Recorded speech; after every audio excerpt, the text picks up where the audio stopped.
కౌంటాల క్షేత్రంలో సులువ కనకయ్య గారి సామ్రాజ్యం నిజానికి మన మేదరయ్య, మన కంకలమ్మ అది ఎంత అద్భుతం అంటే, సమాజంలో మనం ధర్మానికి పాటుపడితే అధర్మాలు నిందలు చేస్తారు.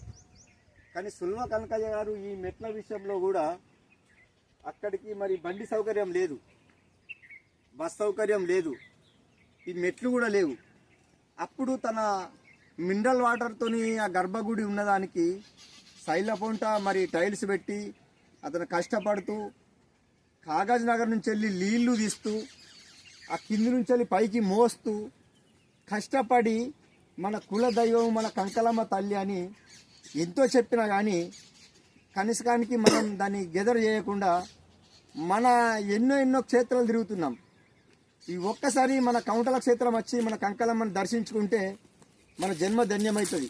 నాడు మాదిరులము సోరకాయ బుర్రను వేసుకొని మనము కాళ్ళకు చెప్పులు లేని రోజులలో కూడా కంకరల మీద నడిచి మనం పొట్ట కోసం మనం బతికి పోరాటం చేసిన మాదర బిడ్డలు ఈరోజు మరి ఇక్కడ ఈ అమ్మవారు నిలిచింది అంటే నిజానికి మనం చేసుకున్న పూర్వజన్మ సుకృతం అనుకోవచ్చు. ఒక్కసారి మన బంధువులు ఎన్నో ఖర్చు పెడుతున్న సందర్భాలలో ఒక్కసారి మన కంకలమ్మ దర్శించుకొని ఒక్కసారి మరి సులువ కనకయ్య గారి సామ్రాజ్యాన్ని చూద్దామని నా ఒక ఆలోచన. ఎందుకంటే మన మేదరి భక్తులకు కులానికి దేవుడు ఉన్నది అనే చరిత్ర చెప్తుంది.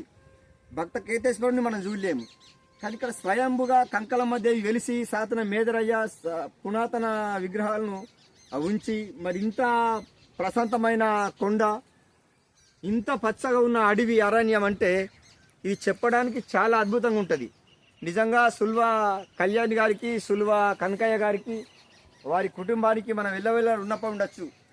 ఇక కౌంటాల క్షేత్రంలో ఇది విధాలుగా ఆయన కష్టపడుతూ అది చెప్తే మనం ఏమో అనుకున్నాం, కానీ చూస్తే అనిపిస్తుంది అరే నిజమే, ఇక్కడ నీటి సౌకర్యం లేని కాడ కూడా ఇంత అద్భుతమైన గుడిని తీర్చి సుందరంగా దీన్ని చేసిన దానికి మనం ఏం చేసిన రుణం తీరది. నిజంగా సెల్యూట్ కళ్యాణ్ గారికి, కనకయ్య గారికి పేరున ధన్యవాదములు. ఈ కనకయ్య సామ్రాజ్యం అని చెప్పుకోవచ్చు.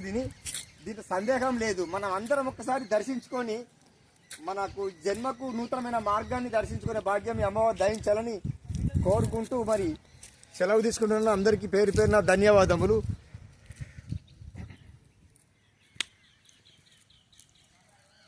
గ్రూపు లేవాలంటే